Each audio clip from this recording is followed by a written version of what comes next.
Ladies and gentlemen, welcome back to the third episode, 3 straight weeks of Dan and Danny Talk Sports. I'm Dan Studer alongside Danny Gulix. As always, Danny, how are you doing this wonderful Tuesday evening? I am good. I'm having a good time. Came off of a great week of football. I'm excited for the next week of football. How are you doing, man? How are you doing? Tell me. I am doing great. I got to a TV at around 3 o'clock on Sunday. So I watched, a lot of the games, and then I had the last 2 days off. Very nice, very wow. relaxing, right? Lucky you. I got this weekend off. Whoa. Yeah, Saturday, Sunday. Mr. Big Shot. I mean, I had to put my boss in a struggle hold for Sunday because I requested off for if y'all I got a girlfriend, her name's Jen. Whatever. I'm sure I'm gonna talk about her in like these little intro things. So from now on, Jen. It's her birthday on Sunday. I requested off 4 months ago and they denied my request just like this week. And I spent almost $600 on Broadway tickets for Sunday. So I had to talk to my boss. I'm like, hey man, not going to be there. It's not a question. And I'm happy that it wasn't an issue because it could have been a lot worse. I could have came on here and told you guys that I'm not employed. Oh yeah, no. I was ready to get fired. But besides the point. So yeah, not gonna watch a lot of football this Sunday, but I will watch highlights before we record. I always do. If I can't watch the games, I'll watch the highlights, just like you, man. I did that today. Yeah. Before this. But as we said, great week of football. Literally, before we get into the amazing week of football, how'd you do in fantasy this week, man? I lost in one league. I lost in our dynasty league, but then I won in our friend over at the Bottom Line podcast, Jimmy Finizzi's league. I actually beat BLP Jimmy. League. If I almost said Jake Allen again. If Josh Allen didn't get taken out of that game, very possible that he could have beat me, but he doesn't play in the fourth quarter. I hang on to my win, but I'm 0-2 in the league that I've got money in. So yeah, not very happy about that. First of all, quick shout out to friends of the pod, over at Bottom Line Podcast, of course. Loved having them on. We'd love to have them on again. Jimmy and Mr. Taco. Mr. Taco we didn't have on, but we had Jimmy on. Jimmy, great guy. Go, if y'all are here, open a new tab and just go sub to them or go follow them. They're great people. They do a lot of, I see it all the time. They do a lot. Jimmy does a lot of like album reactions. Like he'll listen to like the whole usually he drops them at midnight. Sometimes he does like live reactions to these albums too. And then just like what we're planning on doing, he does watch parties to certain sporting events. He covers a lot. He does cover some more of like some NASCAR stuff, something that realistically I don't see us getting into. So if you're into that kind of stuff, go check out Jimmy and Mr. Taco over at the Bottom Line. WMCX, I believe, is the 4 letters at the end there. But going back to fantasy really quickly, I have already made the decision for next week. TJ Hawkinson's not starting. I'm starting Freiermuth next week. I'm gonna get hate for this. I am. I know it's true. In our league, I'm gonna say it right now. No, not in our league. Sorry. I'm just going to throw this out there. I would start Gerald Everett this week before I start Kyle Pitts. I have Kyle Pitts in our Dynasty League, and I had to add a league note, which I've only done for one other player, which I'm not going to say who, because I don't want the video to get demonetized. Doesn't matter. We don't make money off this anyway. You made a note that Kyle Pitts is now a bum. Is a bum. He's not a bum, but he's playing like one. Mr. Pity, please get some targets. I'm begging. My fantasy team is begging. They're not though, because I'm 2-0, because I'm actually like a fantasy genius. I'm in 6 total leagues. I'm in 4 money leagues. I won all of my money leagues this week, and I went 5 for 6 total. So shout out to me, because I'm cool.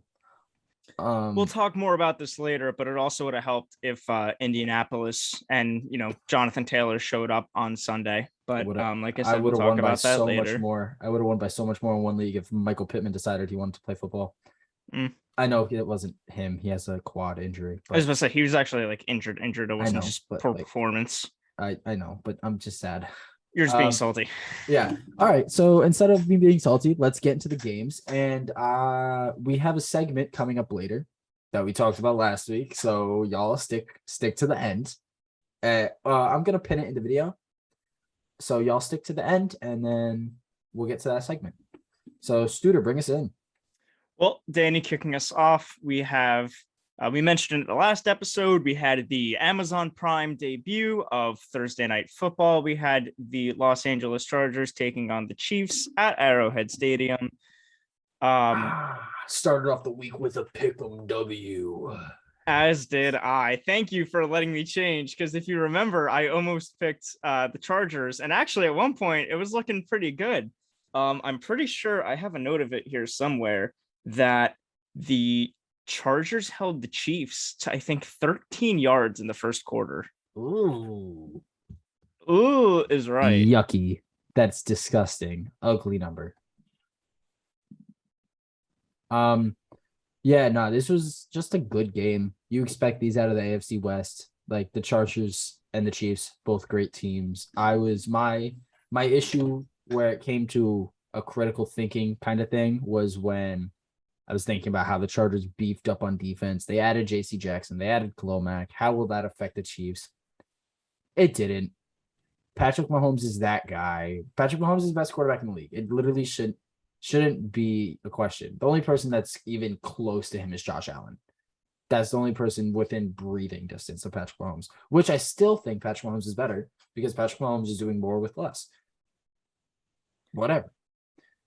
That's all right. I can kind of see your point there. It's not a bad observation. Patrick Mahomes is shutting up all the people that said he's going to be worse without Tyreek. Yeah, with no Tyreek, and look at what he's making. He had that like that sidearm touchdown to I forget what his name is off the top. Jerick McKinnon. Yes, I'm very sad that Jerick McKinnon is more involved in the backfield than Isaiah Pacheco is, because I was an avid Isaiah Pacheco fan coming into the season. And honestly, if it wasn't for Clyde Edwards-Helaire deciding he wanted to turn into Barry Sanders, I think that Isaiah Pacheco would have got a lot more run. I can't tell you how much I loved seeing him like old school style, like two hands on the ball. I love that.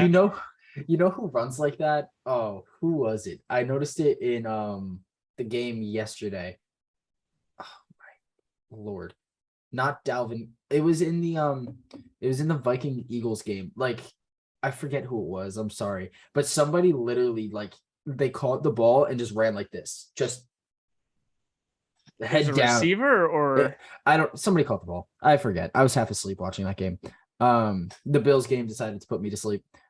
But there's nothing much more to say about this game. I mean, Chiefs won. It was a close game till the end. I just want to give a shout out to Justin Herbert for being an absolute trooper. Came out that I believe it was like broken rib cartilage or something like that. I thought it was just a fractured rib.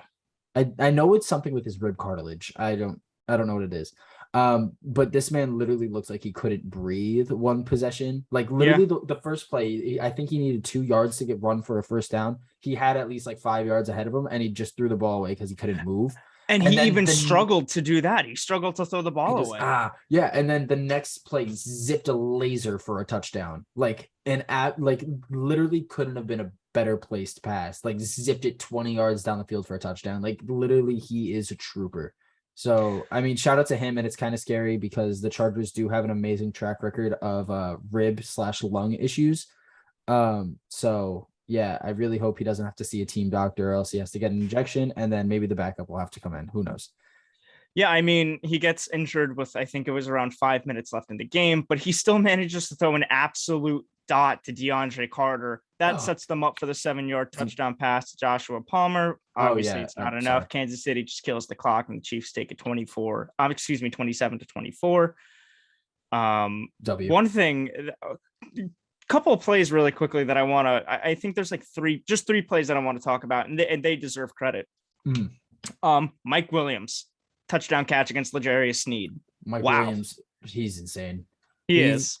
So our segment is he's him, or it's like him watch. I I haven't come up with a name for it yet. Mike Williams isn't gonna be talked about by me because he's not to that level yet. But oh my God, is he might be there next week. Like He could be. it's just we need to see this kind of production from Mike Williams with Keenan Allen playing. Because I know Keenan Allen takes a lot of the target share away, but Mike Williams is like 6'3", 6'4", jumps out of the gym, stronger than every player on the field. Give him the ball, man. He's talented. He is talented. Next play that I want to talk about, Derwin James Jr. just absolutely body slamming Travis Kelce. I hope. And what what makes it even better is the fact that Kelce, was complimenting and giving praise to James Jr. on his the new podcast that he has with his brother Jason. W Kelsey's one. But I hope we have some wrestling fans because he looks like prime Triple H with the spine buster, just throwing him down. It was wild. He literally, like, how do you throw Travis Kelce? I don't want to hear the Gronk comparisons again. Gronk would have absolutely ate that. Yeah, and there's no way Gronk's getting body slammed. Not by Unless it's by probably one of his brothers. Yeah. Unless it's by like Troy Polamalu. I have signed Troy Polamalu picture right there. Sorry. And the last play that I want to talk about, just under 11 minutes left in the game, and the Kansas City Chiefs take their first lead of the game, and it's a 99-yard pick six from Jalen Watson on Los Angeles' first and goal. Watson 3 years ago was working in a Wendy's trying to find somewhere where he could continue to play football. One thing that's also noted with this play, it was Chargers tight end. It was Everett. I think it was Everett who was trying to get off the field before the play. I don't know if he was tired or if he was hurt. Because he was almost throwing up on the sideline. I remember that. He didn't have enough time to get off. Herbert thought he had him cutting to the inside instead. And he just went straight and cuts to the outside.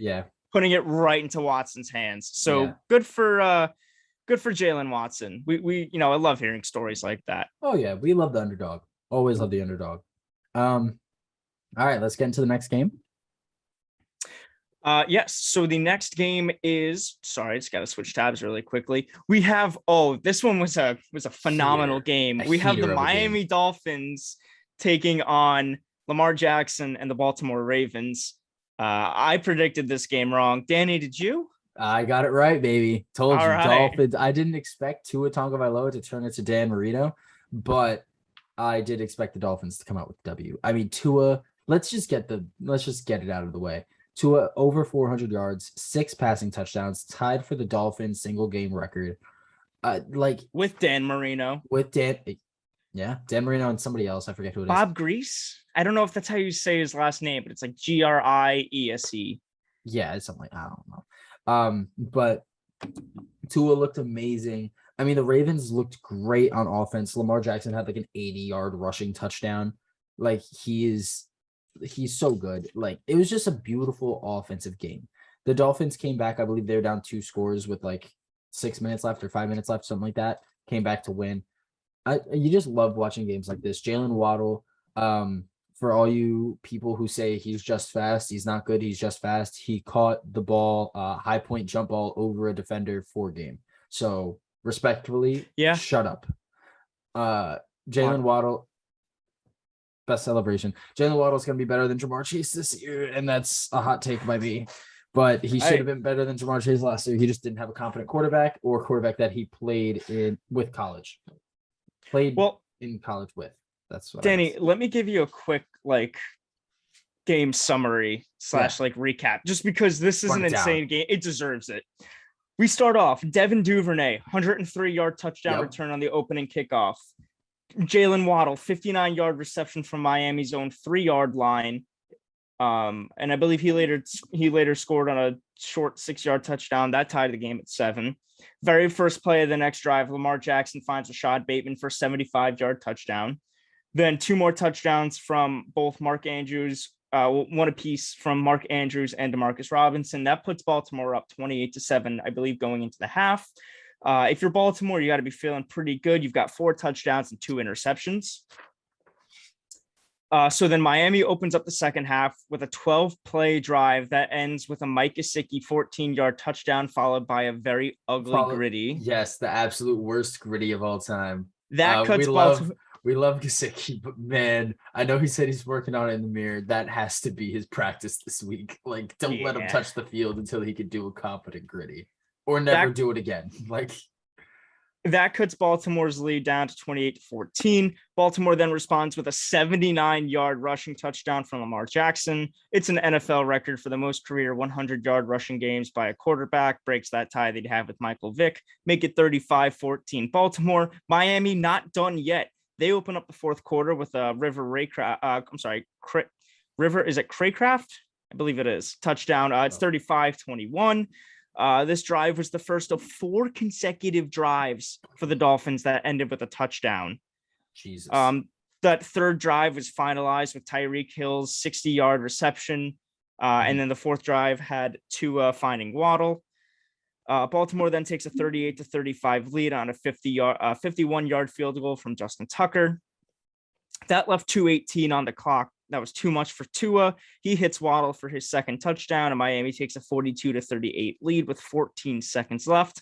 Final play of the game, Lamar shoots for Rashad Bateman in the end zone. Bateman and the Ravens fans wanted a pass interference call, but they don't get it, and Miami completes the comeback win.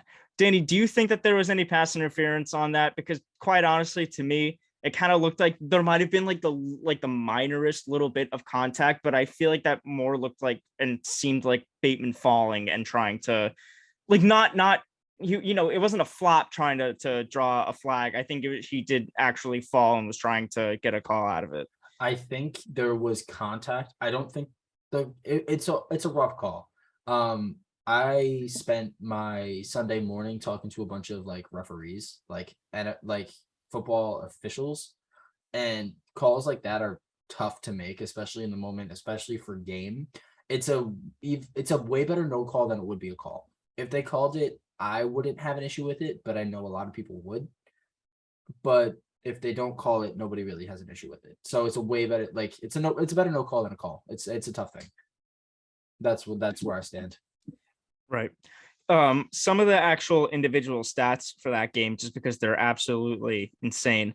Tua Tagovailoa went 36 for 50, 469 yards, averaging 9.4 with 6 touchdowns and 2 interceptions. Jeez. Waddle had 11 receptions for 171 yards with 2 touchdowns. Tyreek, 11 receptions as well for 190 yards with 2 touchdowns. And the only Raven that matters is Lamar Jackson. Well, I mean, not necessarily. Lamar Rashad Bateman played good. So did Mark Andrews. Mark Andrews had 9 receptions for 104 yards and a touchdown. Rashad Bateman 4 receptions for 108 yards and a touchdown. But Lamar Jackson, of course, really is the kind of standalone guy. Actually, I shouldn't even say that really quickly, but Lamar was the X factor in this game. 21 for 29, 318 yards, 3 touchdowns, 119 rushing yards, also with a rushing touchdown. And then Marcus Williams deserves some credit as well. He had 7 solo tackles, and he had both of Tua's interceptions. Yeah, it was just a really good game. I mean, Baltimore's secondary struggles. I think that's what wins Miami the game. Tua just looked good. I'm a known Tua hater, and Tua just looked good. Like that, there's not much more to say. The passes were impressive. I saw a video because a lot of people critique like his throwing style, like the way he throws the ball. I saw a video that flipped it to like how it would look if he was throwing with his right hand. He looks like he's throwing the ball like Aaron Rodgers. Like it's the same kind of release. It's just with his left hand. I think I know the person who tweeted that. I might know them, or it was whoever it is that I'm talking about. They made a whole thread of like everybody's handedness like flipped. But yeah, I mean, if you were to look at a right-handed Tua, he's got a good release. Yeah, he does. All right, let's not spend too much more time on this game. We all know how it is. Next one, I would like to talk about, maybe not in depth, but I love talking about the Browns losing. Jets beat the Browns. I said it, and I'll say it again. Joe Flacco knows how to beat the AFC North. Did you picked the Jets, didn't you? I did pick the Jets. I picked the Browns. I really was. You're an idiot. Okay. Well, okay. Let me explain. Explain why I'm an idiot, and then I'll No, explain no, to you no, why no. I'm not I'll necessarily an explain idiot. to you why you're not an idiot. I'll explain to you why the Browns are idiots. Last season, Nick Chubb was entirely hated by fantasy owners because to win the game, he kneels on the 1 yard line when he has an open touchdown to ice the game. You know, you're up one possession, you get that first down, you run the clock. The Jets, there was less than 2 minutes left in the game. A first down wins them the game. They can literally run the ball out if they get the first down. Nick Chubb scores what should be the game-sealing touchdown. They're up 2 touchdowns. No. The Jets get the ball back with like a minute and a half left, down 2 touchdowns. The most egregious defense I've ever seen. All of the Browns defense are just like, yeah, we won this game. Leave Corey Davis open for a bomb touchdown. Jets get the ball back. They score again. They go for 2. Garrett Wilson wins them the game. They go for 2. Is that how they won? Pretty sure they won by going for 2. I could definitely be wrong. I don't know. Let me look at my notes really quickly. I don't think so. I don't know. Maybe they didn't go for 2. I could just be thinking wrong. I think I was thinking of a team last week that went for 2 to win the game. Giants. I'm thinking of the Giants from last week. Different New York team. They went for 2 to win the game. And it worked out. But whatever. Jets. But my point is, Nick Chubb goes down after that first down. The Browns win. I love Nick Chubb. Got me 32 points in our Dynasty League. You go down there and you win the game. Then boom, boom, boom. The Browns get a win. But no. You lose to Joe Flacco again. You have to be having nightmares. Yeah, Danny, here really I've got like 2 little bullet points before it from the first half, but really this is how the Jets wound up winning that game. So first off, the Jets had a fake punt, which was very impressive while they're down 7-0 on 4th and 2 on their own 46, and it works out as Flacco finds Garrett Wilson to tie up the score at 7. Obviously, Garrett Wilson, 30 points on my bench. Right. I don't know if I made that clear. Jets fake the punt. They got the first down. It works. Flacco finds Wilson, touchdown. Jets were tied at 7. Flacco finds Breece Hall to tie the game at 14 before the end of the first half. And now this is everything that we were kind of just talking about. Nick Chubb, 12-yard rushing touchdown to put Cleveland up 30-17. But the point after is no good from York. He misses wide right, so it's 1:55 left on the clock. Second play after getting the ball back, and Joe Flacco finds a wide open Corey Davis for a 66-yard touchdown. 1:22 left on the clock. Jets do an onside kick, and they recover by Justin Hardy. 22 seconds left on the clock, and it's a Jets touchdown. Joe Flacco to Garrett Wilson again, and the Jets go up 31-30. Jacoby Brissett goes for Amari Cooper, a play that would have put them in field goal range, but instead it's intercepted by Ashton Davis, and the Jets win it 31-30. You could tell Dan did his research. He's bringing up player names that I haven't even heard of. Ashton Davis. He's the one that caught the pick. Yeah. Whoever that Hardy guy was. Shout out, y'all. But nah, it was a fun game. It was a fun little game. Yeah, Garrett Wilson had himself a day, 8 receptions, 102 yards, 12.8 average for 2 touchdowns. And even for the Browns, Amari Cooper had 9 receptions for 101 yards. Amari Cooper had a good game. With a touchdown as well. Yeah. All right, let's get into the next game. Next game was Commanders at Lions. I think we both got this one wrong on our pick. Yes, I'm 0 for 3 now on Sunday. You're an idiot. Even though I got it wrong too. Before we start talking about this game, the Lions were up 28-0 at one point. Possibly. I know they were up 22-0 at the half. It was either 21-0 or 28-0. It was because they were at least up 22 nothing. Let's see. No, it was only 22-0. That was the largest lead that they had. Okay. So they were up 22-0. Once you have a 22-point deficit to the Lions, it's going to be hard to come back, which they almost did. Amon-Ra St. Brown is insane. I think we could leave it at that.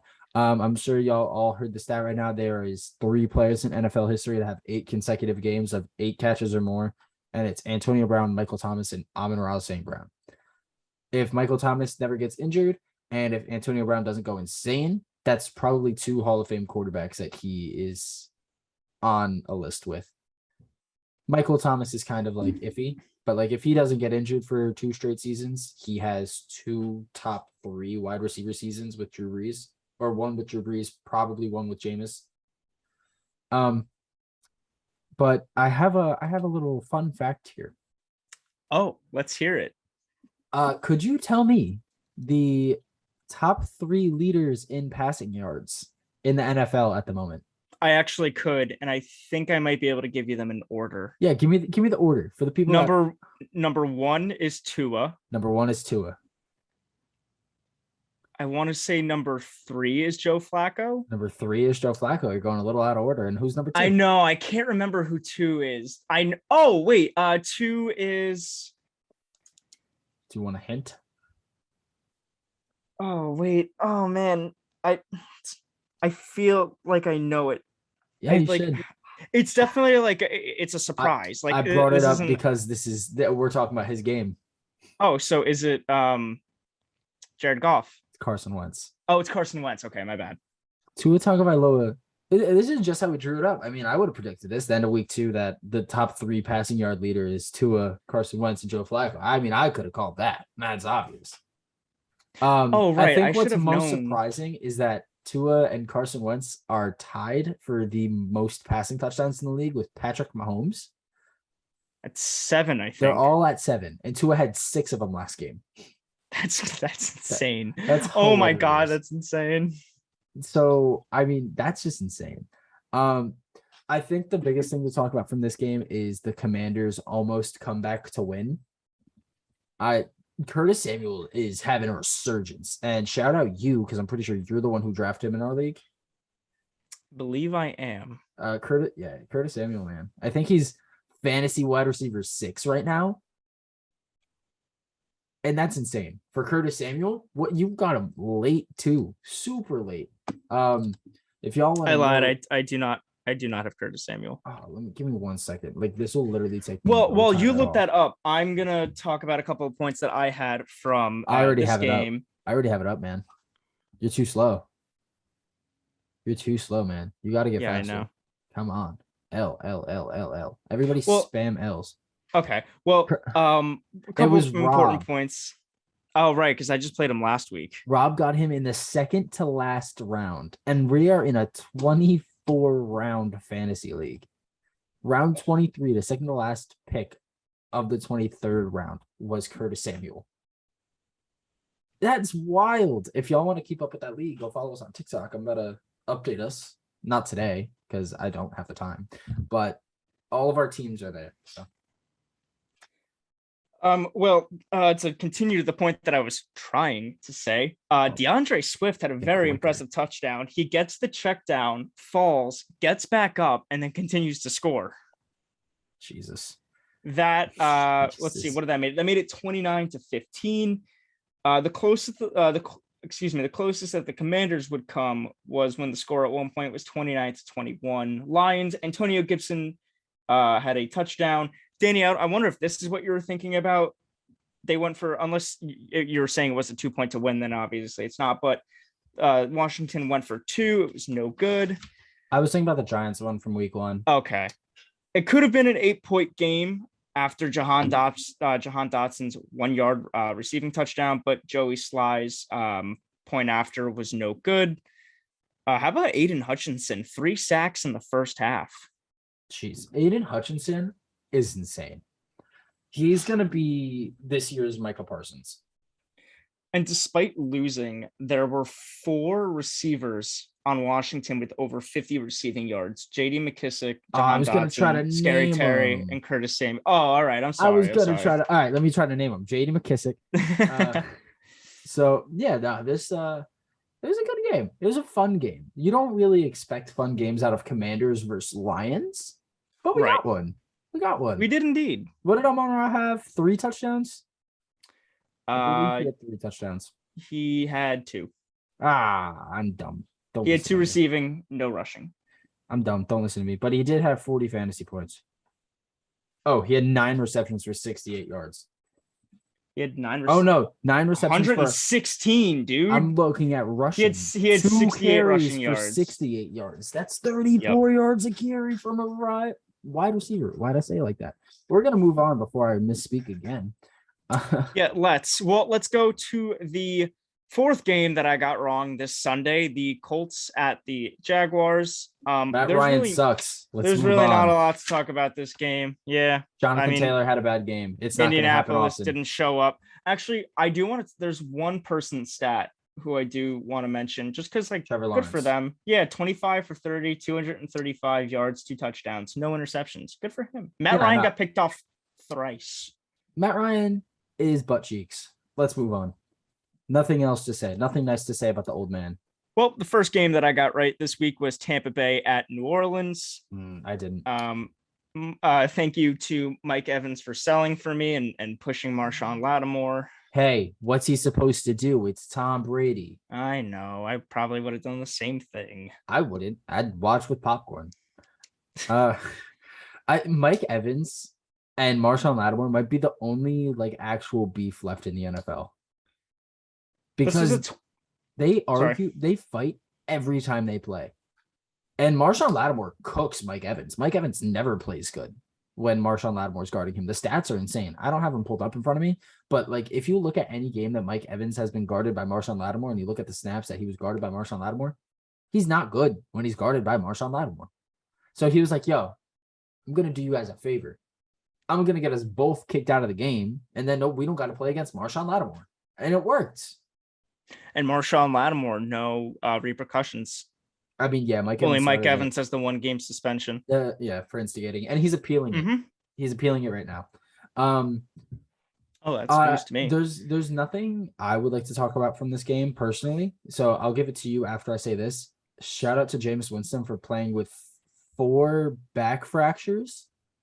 He has 4 breaks in his spine or fractures in his spine, and he played this game. I wouldn't have taken the Saints to win if I knew that was going to happen and Alvin Kamara wasn't going to play. I digress.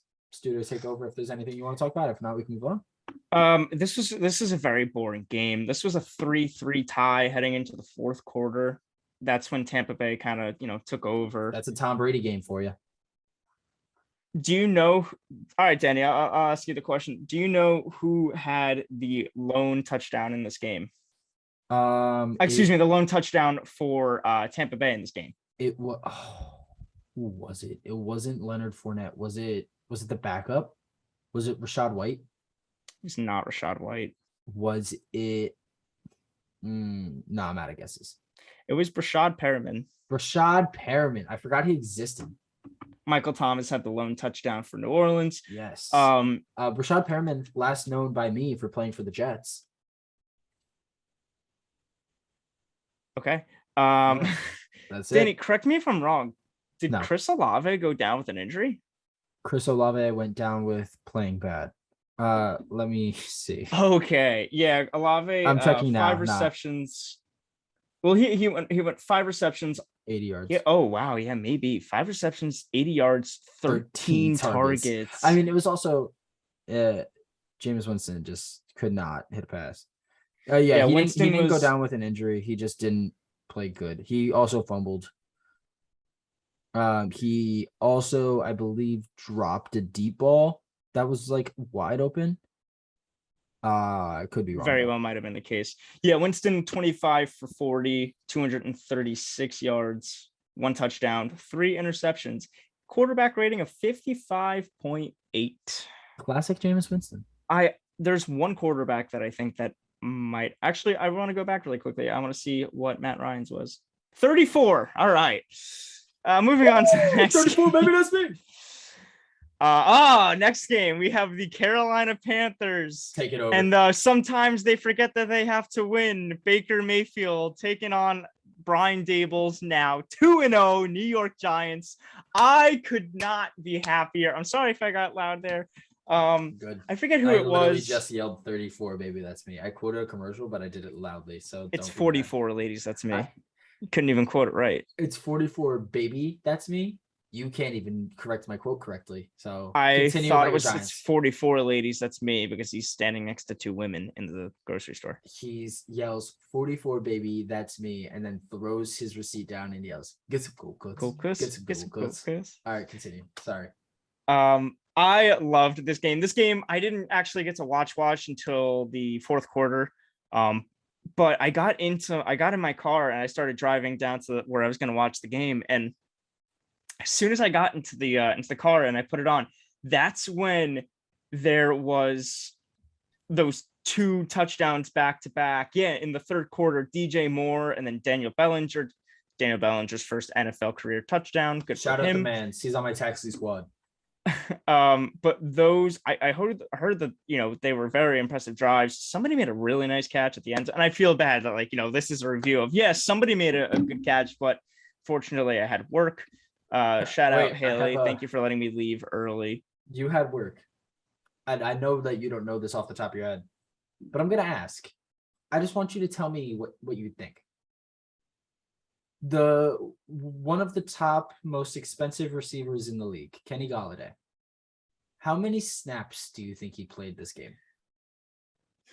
I actually know this number, and I think I know the percentage too.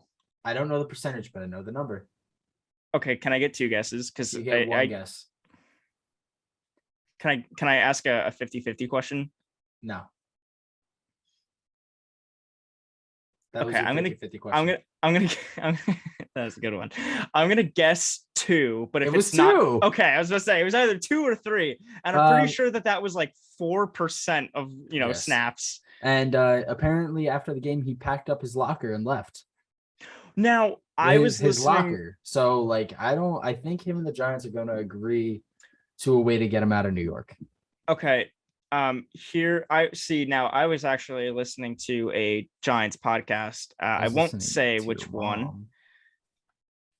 Won't say which Giants podcast unless Danny, if you think I should, then I will, and I'll give credit where credit is due. I don't blame him. I don't necessarily blame him for not talking to the media because he didn't play. What is there to talk about? And I also learned that that locker that's there, that's not the locker that they're at all the time. Usually they're at the one that's at the training facility. Usually, they only use those lockers for game day. So with the fact that it got cleaned out, there, I don't think there necessarily was a lot to take out. So it's not like he took all of his personal belongings with him. That's fair. But I just after the game, point this out. The guy that Monday I played this week in fantasy has Jahan Dotson and Chris Olave on his taxi. And for non-dynasty players, that means that he cannot use these players. They're just on his taxi. He's holding them. Well, he can, right? But he can't put them back on. Put them back. But why would he have them on his taxi and not a guy like Kyle Phillips? I almost want to trade for Jahan Dotson. I'd trade a draft pick for Jahan Dotson. I would trade a lot for this week I put in a trade Nick Chubb and a 3rd round pick for Davante Adams because I was this close to getting Davante Adams in another trade.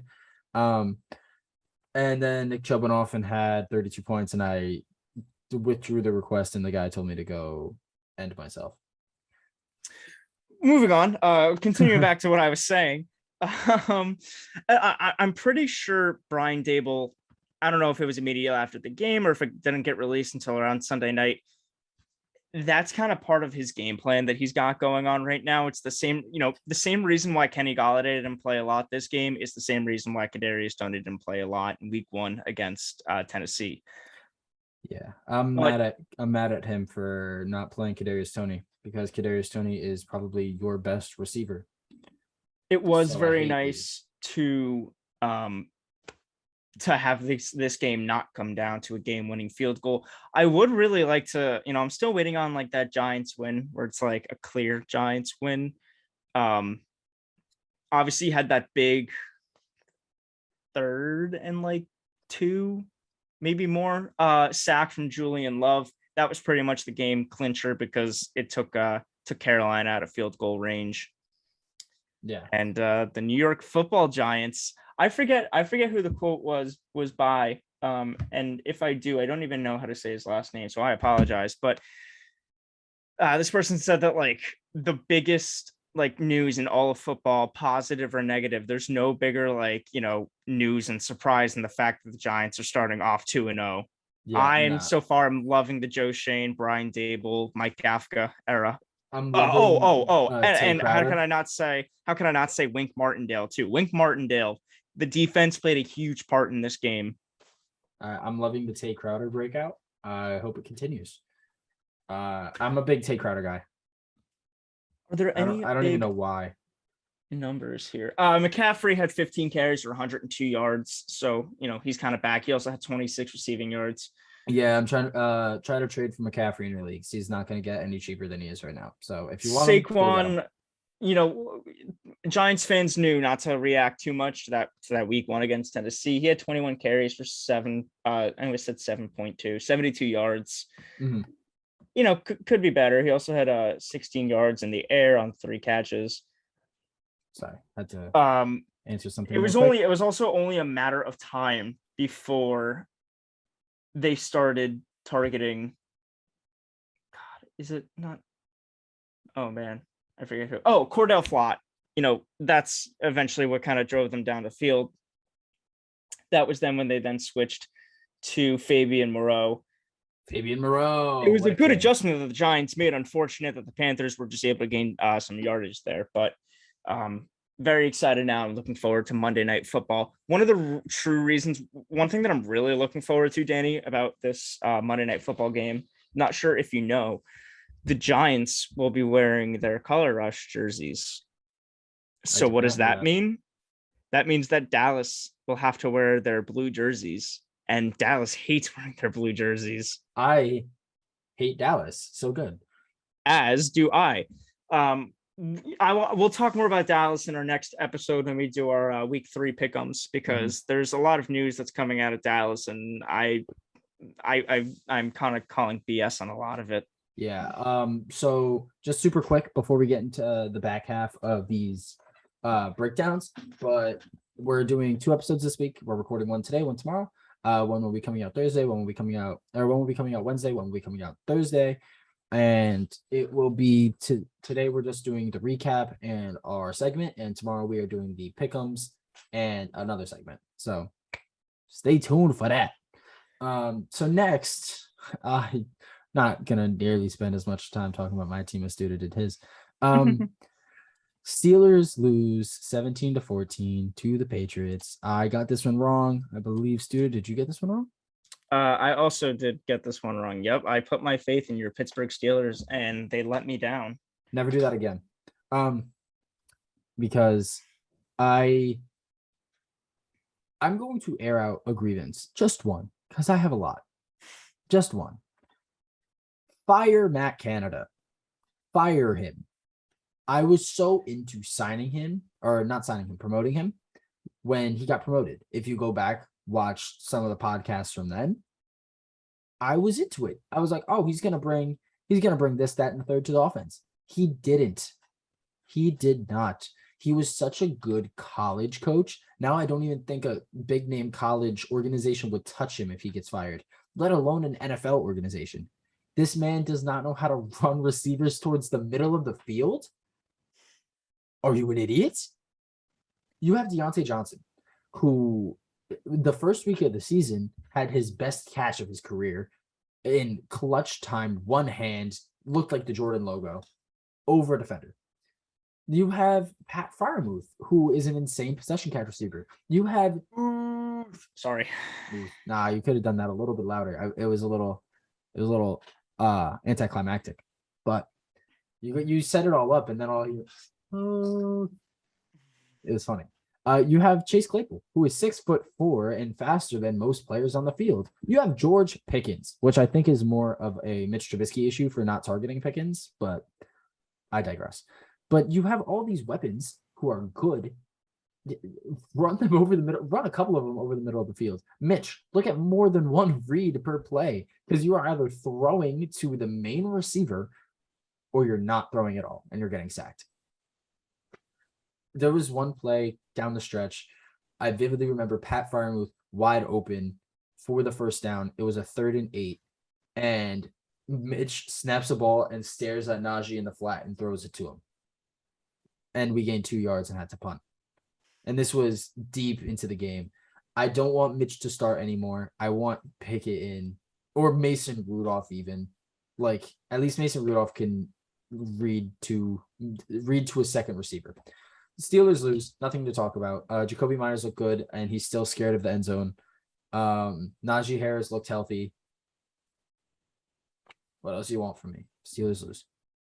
I've got, just 3 notes. 2 good stats, 1 bad. Both good coming from New England and the bad coming from Pittsburgh. I'll start with the good. Mac Jones, 21 for 35, 252 yards. 1 touchdown, 1 interception. And his interception was by Minkah Fitzpatrick. 2 interceptions this season. Nelson Aguilar. Why did I say his last name like that? Nelson Aguilar went 6 for 6. I'd rather not talk about Nelson Aguilar. 110 yards, 18.3 average with a touchdown. Do you know what the touchdown was? Because I'm sure you do. Over the back of Akello Witherspoon. This man could not catch 2 years ago, and he couldn't keep a job, and he mossed our best corner. Like, literally, Kello played the ball perfectly. I think he lost it in the sun. Oh, I just also thought about another thing. Kello lost the ball in the sun, and he's trying to catch it right here, and the ball's on his back. Nelson Aguilar jumps over him, catches the ball off his back, brings it up, turns around, scores a touchdown. It's Nelson Aguilar, bro. It's not that difficult. The next thing, our all-pro return man, Gunner. His name is Gunner. He's the perfect return man name. He was all-pro last year for the Patriots. He muffs a punt off of his face? That's a question. What? You trade for Ray McCloud. Get him back here. Get him back here. And the one negative stat, I don't know how negative. It seems negative to me. You said he looked healthy, but Najee Harris only 49 rushing yards on 15 carries. That's it. It's the Steelers O-line, man. You can't. Najee's not going to average 3 yards a carry this year, which is Trubisky bad. was sacked 3 times. Trubisky is bad.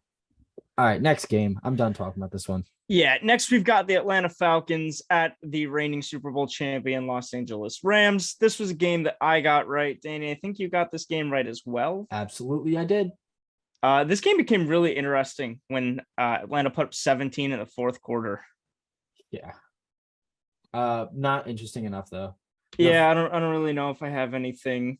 Cooper Kupp had 108 yards. We have the Falcons blowing their lead, or not blowing their lead. Almost coming back. Oh, we already said that. I was about to say, what do you mean? At one point, it was 21-3 Los Angeles. Yeah, never mind. I was out to dinner when this game was on, and me and my girlfriend's little brother were like, "Yo, it'd be hilarious if the Falcons came back," and then they almost did. They almost came back down 28-3.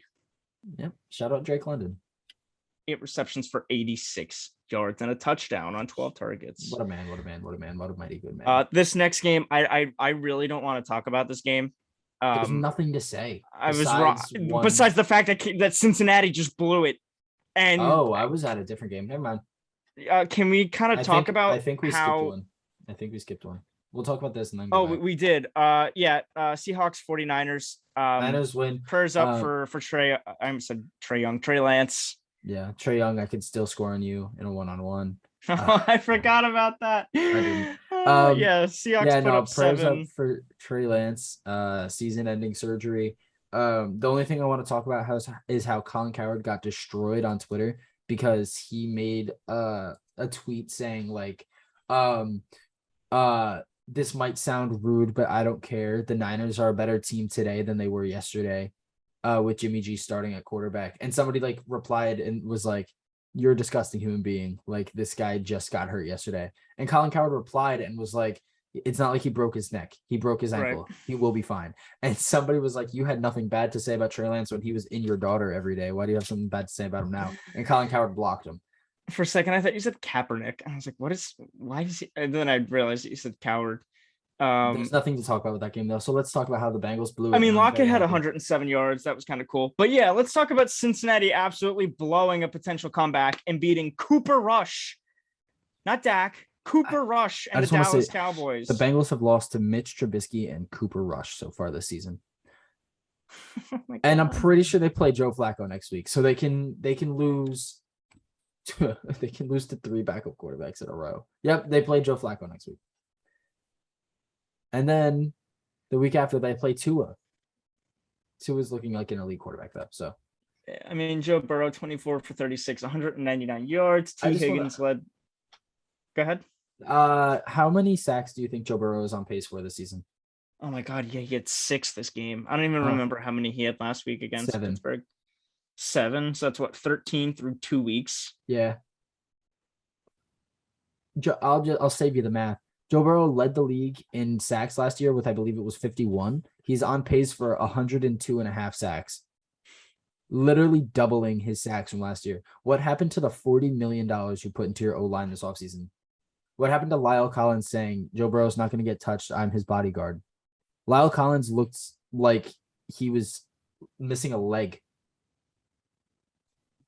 Do you see the picture of the Bengals players blocking each other? I actually didn't. No. Very funny. Yeah, no, there's nothing to talk about. Zeke looked horrible. And Tony yeah. Pollard needs to be used more.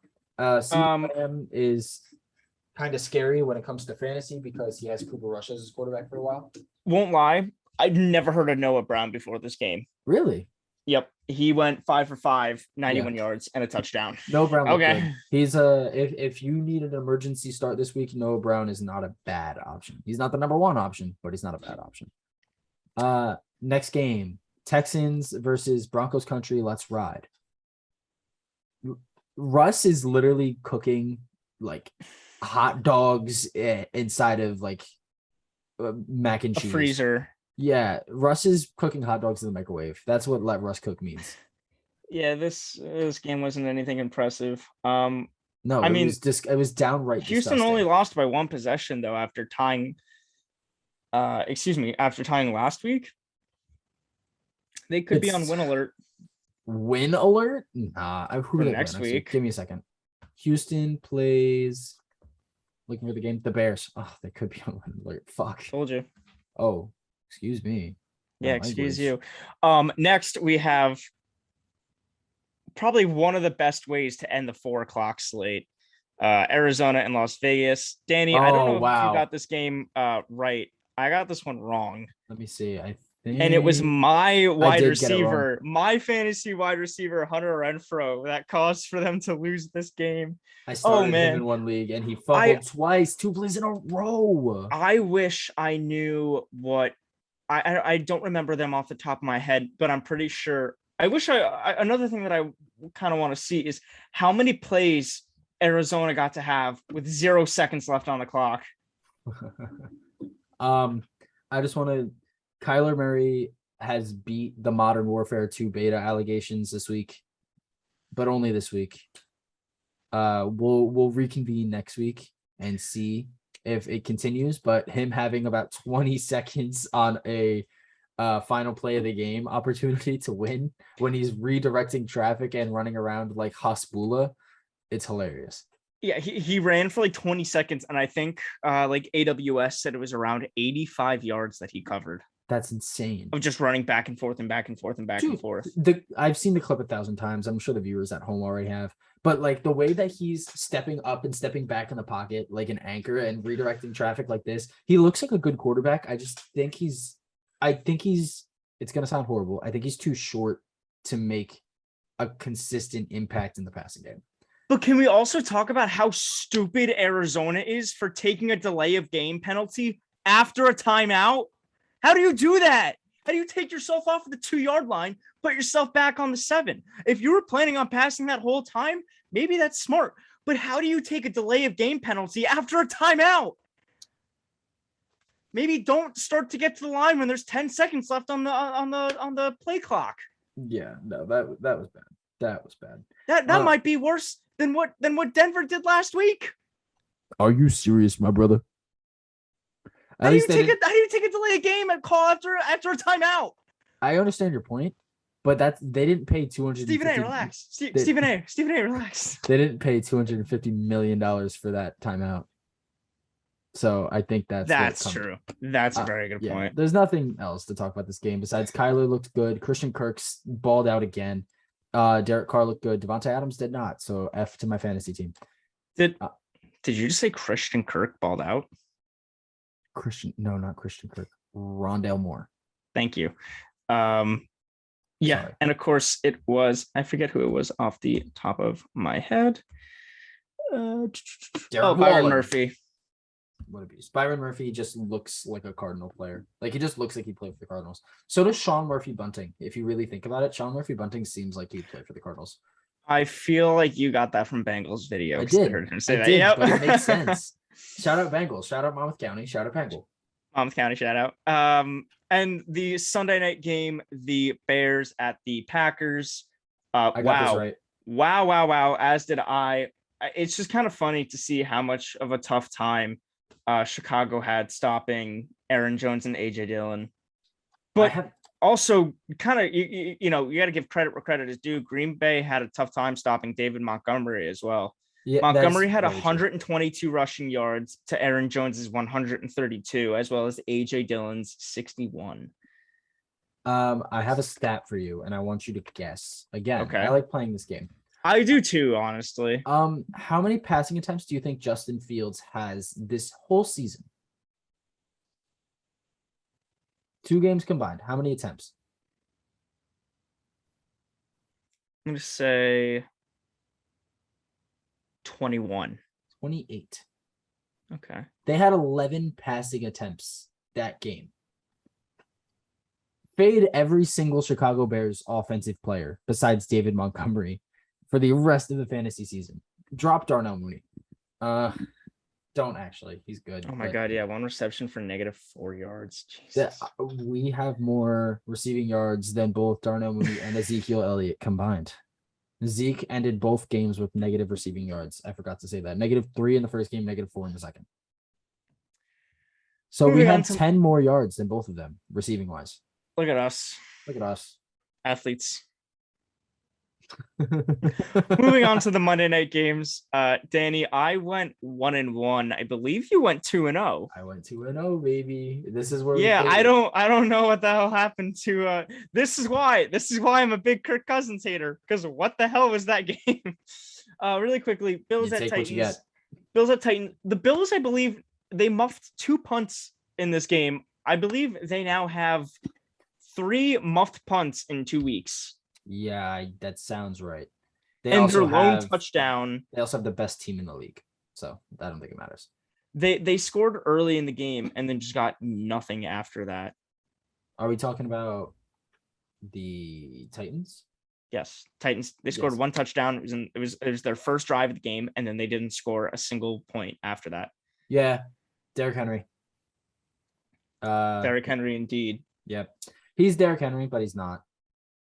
Josh Allen had 317 passing yards for 4 touchdowns. And he didn't play in the second half. I think he just didn't play in the 4th quarter. I believe he did play. Because 3rd quarter, they had Case Keenum in the game. No way Case Keenum played 2 quarters and went 0 for 2. Case Keenum played at least at the end of the 3rd, because I didn't watch the 4th quarter of that game. Danny, unless you have it pulled up in front of you, then don't guess. But do you take a guess as to how many receiving yards Stephon Diggs had? Oh my gosh. 126. 148. Jesus. This guy had 12 receptions on 14 targets, 148 yards, 12.3 average, 3 touchdowns. He's the best receiver in the league. Wide receiver 1. That's that guy. Shout out Malik Willis for fumbling on your first NFL drive. Yep. Shout out to Zach Moss for actually not fumbling. And that's it. There's nothing else to say about this game, man. No. It was a blowout. It was a blowout. Yeah, it was. Moving on to the final game of our recap, we have the Minnesota Vikings at the Philadelphia Eagles. Danny, you know how you feel about Joe Burrow? Yes. That's how I feel about Jalen Hurts. Explain for the viewers at home.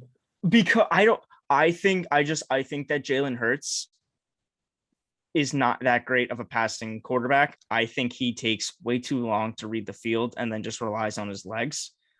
Doesn't Um, matter when he has the best offensive line in football, though. this guy went 26 for 31, 333 passing yards, one touchdown, one interception.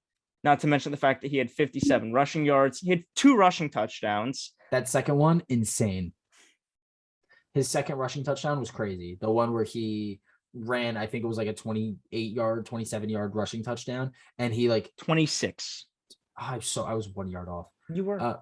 I think he got his first contact on the play at like the 7-yard line, brushed it off, and then got hit at like the 3 or the 4 and did a spin move and just pushed the guy into the end zone and fell in for the touchdown at like the end of the half. It was so cool. Jalen Hurts is fun to watch. He might not be the best passer in the world, but he's fun to watch. I love Jalen Hurts. So Danny, I don't know if this was the first time. I know that this is I think the 3rd year that I've done these like little weekly pick'ems. I've never finished a week under 500. Luckily, this week I finished at 500. I went even 8-8. That puts my 2022 picks at 18, 13, and 1. This week I went 10-6. So that puts me overall. I believe I still have the better record. I mean, it was only 2 games difference between us. What is your total record? I'm 18, 13, and 1. I'm 16, 15, and 1. So I had a pretty good comeback. Yep. I'll take that. All right, Danny, we're moving on to your new little segment. Yeah. Don't call it a little segment. That's demeaning. I'm sorry. Are we moving on to your all-star segment? We're gonna move on to my average size segment. It's big to me, and that's all that matters. Some might say that 3 players is enough. Any more than that, it'd be too many players. Too many players. So this is what we're gonna start doing. I don't have the name of it, so for now we're just gonna call it "Is He Him?" Is he him? Are we legally changing this man's name to Himothy Himerson? So for this segment, we're gonna pick 3 players. Neither one of us are gonna say the same player. One of them is going to be on Him Watch. So that's a guy who's like, hey man, he's not there yet, but he will be. Or no, not like that. That's Him Alert. Sorry. Him Watch is going to be, yo, keep watching. Keep watching. He's got that potential. Could happen. Him Alert. Yo, give it a couple games. He's gonna be there. And then the last tier, he's him. He is that guy. And we're going to try to keep star players off the list unless, it's egregious and they have to be on the list. I have an honorable mention at least to each one of these. Do you want me to start off or you want to start off? Danny, give me your him a watch. My him watch player is Garrett Wilson. And there's no shot. I didn't have anybody else. Yeah. You didn't have. All right. You talk. I have another one. All right, yeah, I'm gonna give it to Garrett Wilson then. Thank you, Danny, for letting me have that. I mean, 8 receptions. I said it earlier, 8 receptions, 102 yards, 2 touchdowns, was a big part in the Jets win over the Browns. So my him watch goes to Garrett Wilson. I have a little bit of advanced stats on the subject. Garrett Wilson, when it comes to snap share between the Jets wide receivers, he has the 3rd highest snap share. So he's getting out snapped by Corey Davis and Elijah Moore, but he leads the team in targets. That just shows you how good of a receiver he's been over his first 2 games. The snap share will come. He will phase out Corey Davis as at least the wide receiver 2 by the end of the season. And the 2 touchdowns is nice. He has the potential to be that guy. Mine, since I have to go with my backup, is Tua Tagovailoa. Tua is on Him Watch, and Watch, not Him Alert. No, because I have 2 players above him on Him Alert, just in case you have one. Okay. I don't think that you're gonna have either one of these guys. Just by what we talked about before the pod. Known to a hater, and I'm going to make it back as much as I can. I know before the season started, I think I ranked Tua as my QB 26 or 25, somewhere along, no higher than 25. I ranked him. I ranked Davis Mills above him. And I'm sorry. And that's all I can say. Man. You want to bring us in with, you want to give us your Him Alert? I will give you my Him Alert. Danny, my Him Alert, I'll let you try to guess. My Him Alert is somebody that in their game could have easily had like 4 interceptions. Okay. Now, this player is Is it a good. defensive player? Yes, it is. If they almost had 4 interceptions, I don't think that would be somebody on offense. Could have been a quarterback. No, yeah. Why would that wouldn't be a no? Could have been Tua. He could have easily had 4 interceptions. All right. Anyways, yes, defensive player. Now, this player is good, but I feel like they haven't gotten as much coverage as they should. I mean, like, in terms of the media. I have a guess. Is it Darius Slay? It is Darius Slay. Give me. This dude, like, absolutely covered Justin Jefferson in Monday Night Football. No more grittying tonight. That's what he said. I think he had 5 pass deflections, 1 solo tackle. No tackles for loss, no sacks, obviously, as a corner. He had 2 picks, though, right? I believe he had 2 interceptions. I was scrolling down to that. Yes. Yes, 2 interceptions. Yeah, Darius Slay played good. My honorable mention for him alert. We talked about him recently, so I won't go in too depth. Jalen Hurts. Give him some weeks, and you're gonna put him on Kyler Murray level. I promise. But my him alert is Amon-Ra St. Brown. Amon-Ra St. Brown. He's got the potential, man. He does. If you watched Hard Knocks, he's got the dog in him too. He can name every receiver that was drafted ahead of him, every single one in order, and give you their pick and college. He's that guy. He's going to finish as, let me give a bold prediction, a top 7 wide receiver in fantasy this year. Top 7. I can see that happening. A solid wide receiver 1 is what he's going to be. A very solid wide receiver 1. Last tier, man. He's him. He's him. Yeah, he's him. All right. Because it's the first one, I'm gonna go with an easy pick. Also, just because straight up this person deserves it. Mm-hmm. The most likely, and I think best odds against or for him, I'm gonna go with Josh Allen. He is him. I mean, last week against the Rams, this week against Tennessee. I mean, this guy is just absolutely insane. I love watching his running game, and he's not known for being a mobile quarterback. Come on. It's his like second highest trait is throw power and speed. His speed, he does have it. I just want to, never mind. I'm not going to, I'll get into it when we're done. But I'm going to, comparing him to like a Lamar or a Jalen, he doesn't run, I would say that, I would even say that Patrick Mahomes runs more than Josh Allen. I think Patrick Mahomes extends the play more than Josh Allen does. I would say he moves because he doesn't pass the line of scrimmage a lot. Like when he does, he has to, but I would say him and Josh Allen run about the same. My he's in player is a guy that I've absolutely adored since day one. Absolutely been a fan of. And I'm not surprised that he is him. I'm not. Jalen Waddle. 2 touchdowns.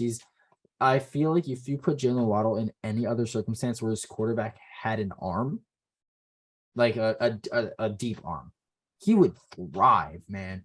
Jalen Waddle is fast. He's a great route runner. He can high point the football. This is all stuff that I brought up in his draft, in his prospect of what he could be as an NFL player. And I was called crazy for thinking he's better than Ja'Marr Chase. Thinking he is a better prospect than Ja'Marr Chase. Given Ja'Marr Chase has had a better career so far, but Ja'Marr Chase is playing with a quarterback that he had rapport with already. They played in college together for X amount of years. They were like best friends off the field.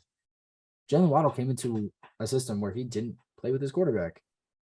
Jalen Waddle is him. My backup guy, because I always write down 2, and I will talk about a second one as an honorable mention. My second one is a quarterback, like Dan said. It is Lamar Jackson. Lamar Jackson does not get the appreciation that he deserves. Not even close. He is a former MVP. He was hurt last year. He is back to that level this year. He can pass accurately. He is quick. He can make the right play. He has an arm. He's everything you should want in quarterback, and it's crazy that he was not extended. Bring him to Pittsburgh, bro. We'll love him. Okay, I think that's all we got for you guys today. Am I correct? Am I missing anything? Nope. And actually, I have to go, so Yep, you head out. let's So we'll do this. I'll stay for the outro. Okay. I'm already late to this. Nah, you're fine. Danny, I'll take it away. Thank you guys so much for watching. Hopefully, as of right now, we all know the news. We got picked up by Belly Up Sports. So woo woo woo. Congratulations. woo. Shout out the whole team. Shout out everybody who made it so easy for us to get into there. Shout out the whole team there that actually helped us out a lot. So we're gonna be, trying out some new things, trying out this, that, third. We're also gonna be posting more. So shout out everything like that. If you enjoyed this podcast and you're listening on audio platforms, please give us a rate. Please follow us on Twitter. Please just hit us up, man. If you got any suggestions, let us know. If you're watching on YouTube, please like, comment, subscribe, all that good stuff. Make sure you comment. Make sure if you got questions, if you got fantasy questions, my DMs are open, his DMs are open. Tweet at us. Tweet at us. Tweet at us. I will get you back so quick. Like, I have a full-time job, but I'll put my phone's always on me. So yeah, thank you guys so much. If you enjoyed it, let us know, and we'll be back tomorrow. Bars. That's right. Tomorrow. Bye, guys.